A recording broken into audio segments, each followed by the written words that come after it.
The 2026 MLB Draft is approaching rapidly, and I wanted to give my thoughts on the first round and how I think it could all play out. Note that I'm drafting to pick number 40, as that is the point that every team has had at least one selection.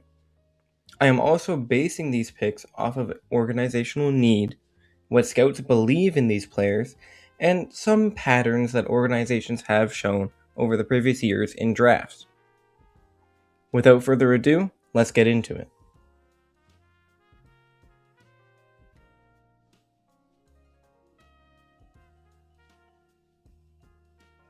There are two top dogs for the number one pick in the 2026 MLB Draft this year, and it's college shortstop Rock Chalofsky versus 18-year-old high school shortstop Grady Emerson. The White Sox have the number one pick, and both these guys could very easily be the next big prospect in the South Side.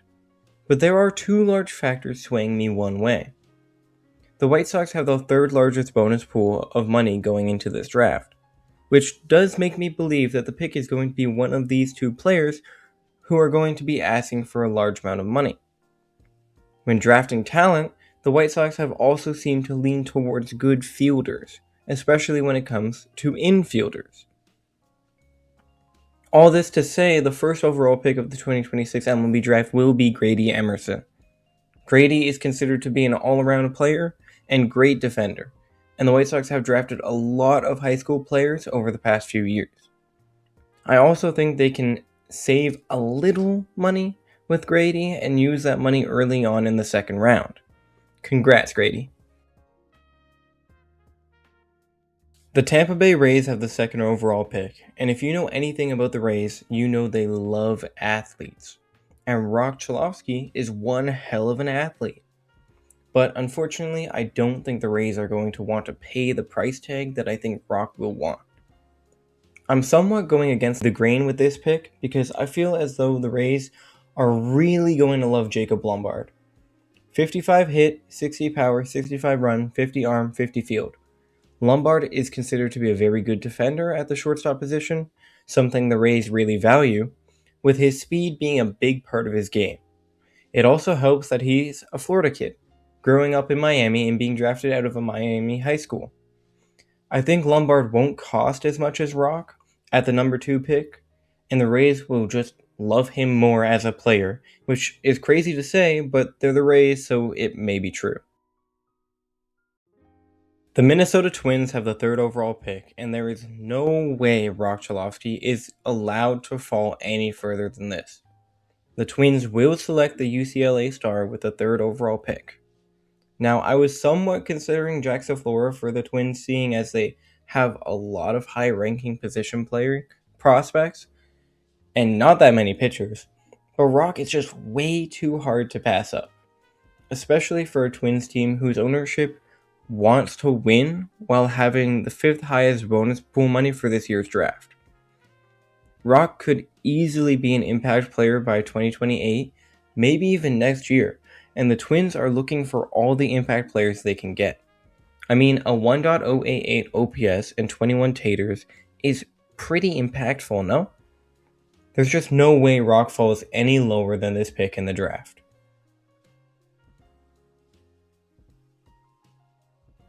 The San Francisco Giants have the 4th overall pick, and I'm seeing a distinct lack of pitchers and catchers in their farm system.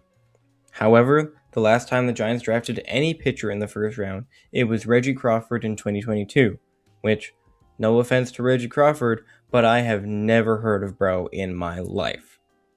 The Giants have also seemed to really like taking high potential players in their drafts, especially when it comes to power. So do they take Von Lackey, the player considered to be the most all-around catcher in the draft? Or Jackson Flora, the college pitcher considered to have the most overpowering stuff in the draft?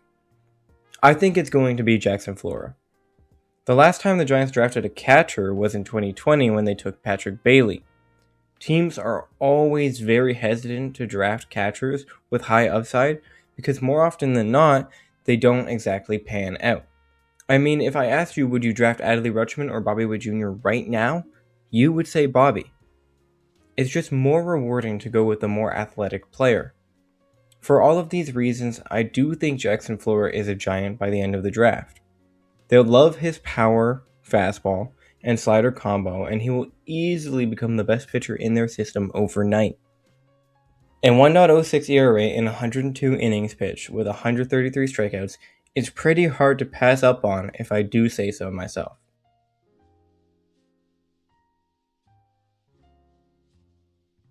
The 5th overall pick belongs to the Pirates. And you know how I said that teams don't really like drafting catchers because they most often don't pan out the way you would like? Yeah, well, the Pirates don't care because they just like taking the best player available and they don't really have any depth at the catcher position, so Von Lackey will go to the Pirates at number 5. This is by no means a way to poo-poo on Von Lackey. The guy's a stud. A 1.291 OPS and 20 home runs with a 397 batting average and great defense behind the plate, Von Lackey put up video game-like numbers at Georgia Tech. This dude could seriously help future catchers break out of the catcher stigma that always seems to occur in the draft, and I really hope that happens because the Pirates could use him badly.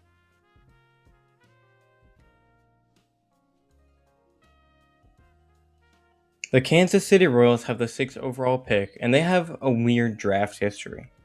I mean, they drafted Carter Jensen and Blake Mitchell as high school catchers in 2021 and 2023 respectively, and they got Jack Caglione in 2024. Those 3 picks tell me they like power upside and don't care if you strike out a ton. And Mr. Justin LeBron had his draft stock drop because of his tendency to chase out of the zone. LeBron is an all-around athlete, 70 grade speed, 60 arm, and 60 fielding. He hit 16 home runs and swiped 42 bases for Alabama while sporting a 920 OPS because he doesn't get on base at that high of a clip.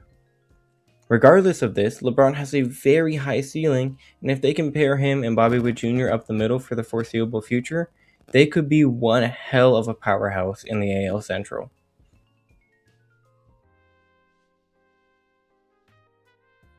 The Orioles have the 7th pick, and although they have a good amount of pitching prospects in their organization, I find it hard to believe they will pass up on Gio Rojas. The Orioles have struggled finding pitching these past few years, and the more pitching prospects they get, the better. Rojas is the most high upside lefty arm in the class. A high school pitcher with a high 90s fastball and nasty slider is very hard to come by in the draft, especially for a team that struggles with pitching development. It's about time they go against their norm of drafting position players only in the first round, and start really trying to push their chips into a high upside pitcher.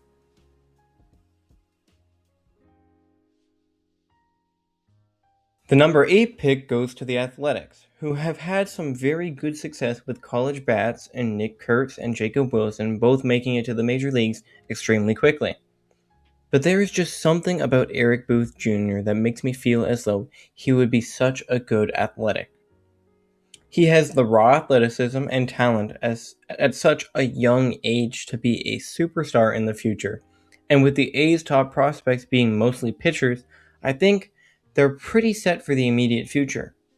Because of this, if they can draft a few high school guys who will find their way in the next 3 to 4 years, the A's could stay in contention for a longer period of time. Booth's biggest tool is his 70 grade speed. But if you just take one look at this guy, you'll understand that there is definitely a lot more than just speed in his game. I mean, this guy is 18 years old and absolutely built. If you're telling me he can't be a 20 home runs, 40 stolen bases guy in the MLB, then you are the worst liar I've ever seen. Give the kid a shot, A's. Let's go.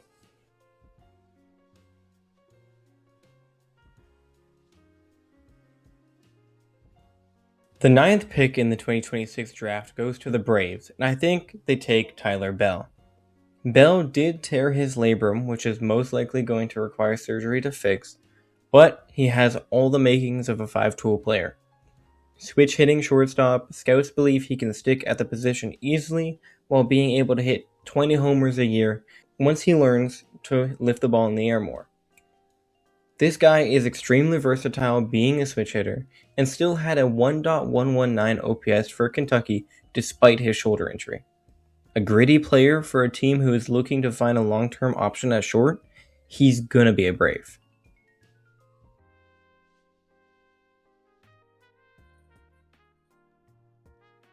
The Rockies have the number 10 pick in the draft, and I hate to say it, but they need pitching help.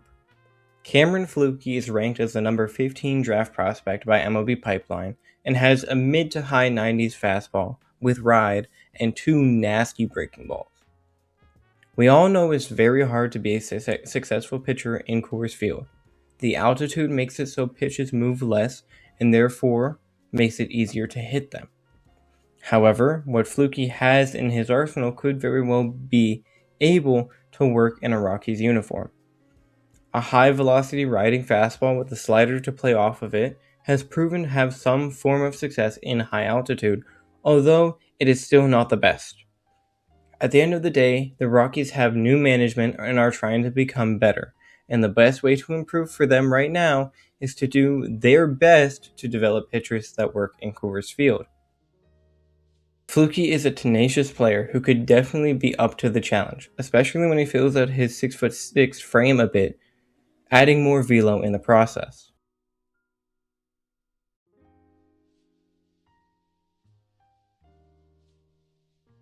The Washington Nationals have the number 11 selection in the 2026 draft and are another team with a whole new regime at the helm of development. That new regime drafted Eli Willis with the first overall pick last year and traded Mackenzie Gore for first-rounder Gavin Feene as well. Clearly, the Nats are trying to build a core of young talent ready to win, but are lacking in the pitching and catching department. With the Rockies nabbing Fluke at 10, I think the Nationals wouldn't mind picking up defensive wizard Ryder Helfrich to be their everyday catcher of the future. Helfrich isn't just a glove. The righty-righty had a 1.036 OPS and 15 home runs as a sophomore for Arkansas, and a 979 OPS and 18 home runs in his junior year of 2026. A great defensive catcher with some major pop is definitely welcome in Washington, D.C., especially with Harry Ford and Keeper Ruiz not exactly finding it at the major league level. Ryder Helfrich should be a national.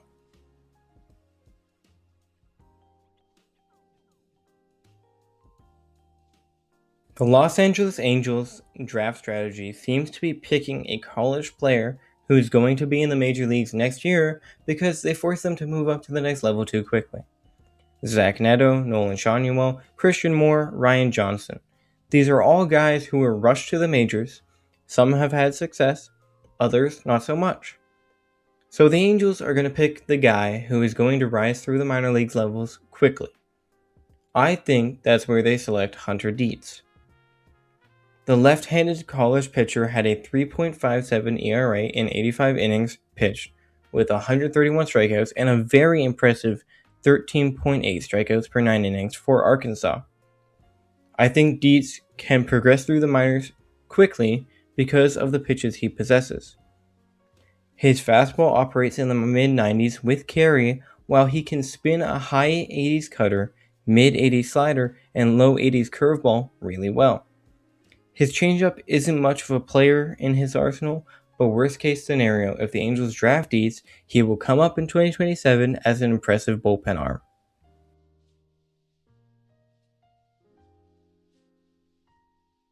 The Cardinals have the 13th overall pick, and I doubt that Drew Burress drops any further than this pick right here.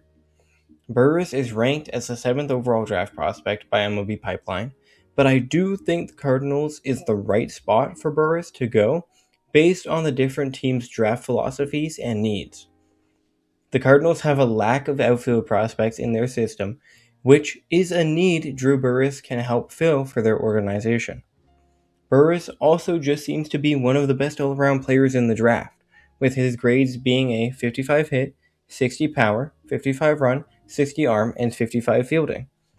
Burress hit .358 with 16 home runs and a 1.130 OPS for Georgia Tech while walking more than he struck out. I think the Cardinals would be absolutely thrilled to see Drew Burress fall to them at number 13.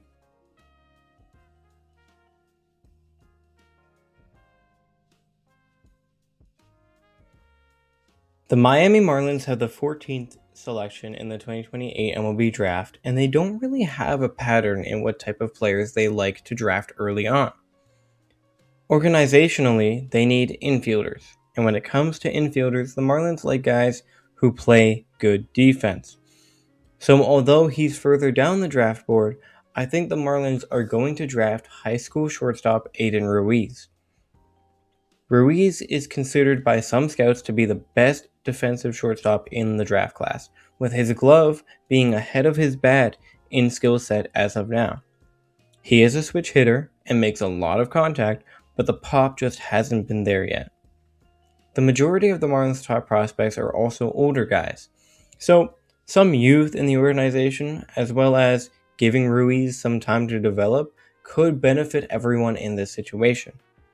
I think this is a good pick for the Marlins.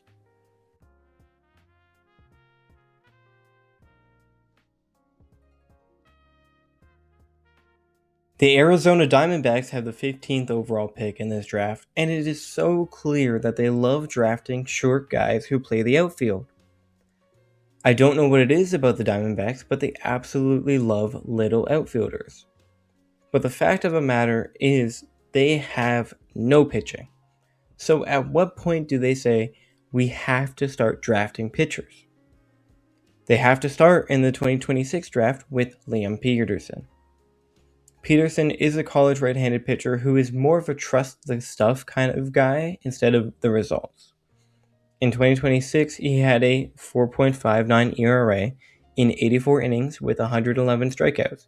So not great results, but it's the pitches that you need to buy into. Peterson's fastball can reach 99.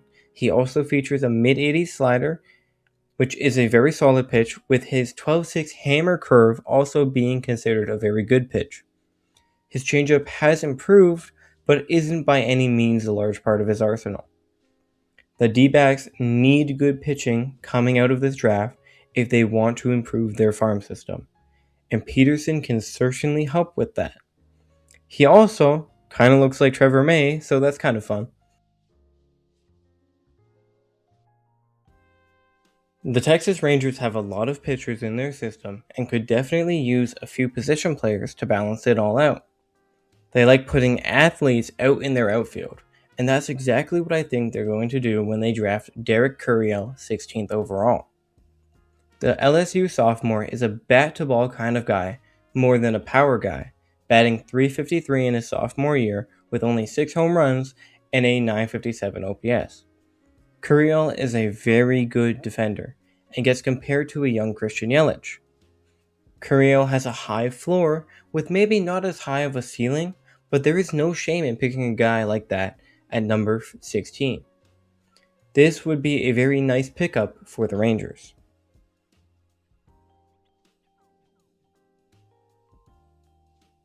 The other Texas team has the 17th overall pick, and man, do the Astros need some big-time prospects in their system. The player left on the board with the highest potential is high school outfielder Trevor Condon. Condon gets early comparisons to the likes of Pete Crow Armstrong because of his speed and spunk. 70 grade speed is something to be excited about for sure, which helps him be a very solid defender out in center field. The bat poses some questions, but at 18 years old, Condon has plenty of time to figure out how to pull the ball in the air and find some power. His 60 hit tool is because he hits the ball to all fields consistently with a somewhat unconventional swing, but he could definitely tap into some more power down the road.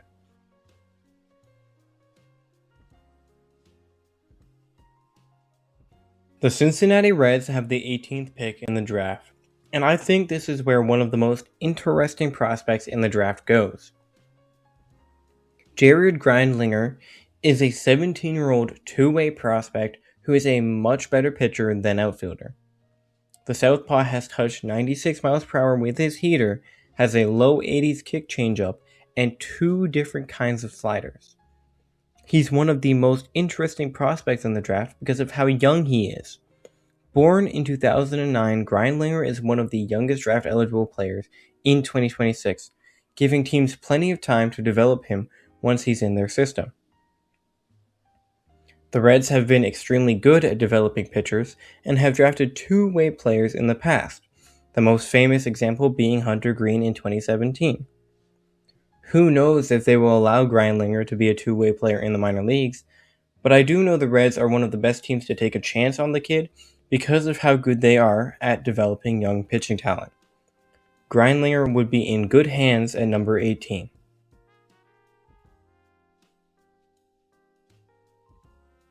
The Cleveland Guardians like college hitters who are rats. They like versatile players who have strong bat-to-ball skills and don't strike out that often. Chris Hakopian is the perfect Guardian.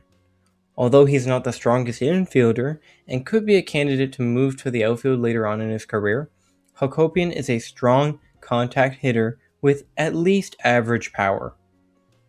He hit .319 at Texas A&M with 11 homers and a .983 OPS, walking slightly more than he struck out, and putting the ball in play often.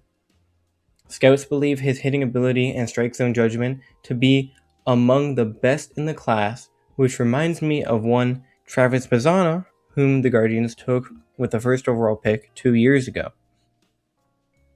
Now, I'm not saying Hakopian is Travis Bazzana by any means, but he's a Guardians type of player, which means the Guardians would love to have him.